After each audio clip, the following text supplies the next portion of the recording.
తర్వాత అంటాడు వారే దేశాన్ని స్వతంత్రించుకుంటాడు. యోసేపు ఎవరు? దేవుడు నాటిన కొమ్మలాగా బ్రతికాడు. ఆ దేశానికి వెళ్ళి ఐగుప్తు దేశానికి సమాధానం కాదు, చివరికి మంత్రి అయిపోయాడు. దేశాన్ని ఏలుతుంటే ధాన్యాన్ని పంచడానికి అతను నడుము కట్టుకున్నాడు. ప్రపంచంలో ఉన్న కరువు ప్రాంతం అంతా పరిగెత్తుకుంటూ వచ్చారుగా.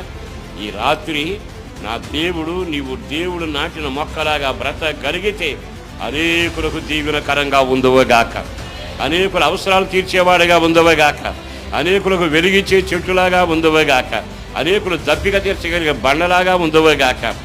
అలాంటి దీవెనని కలగాలి అంటే ఈరోజు నా గుండె నిండా మాటలు నింపుకొని నేను ఆయన నాటిన మొక్కలాగా ఉంటాను.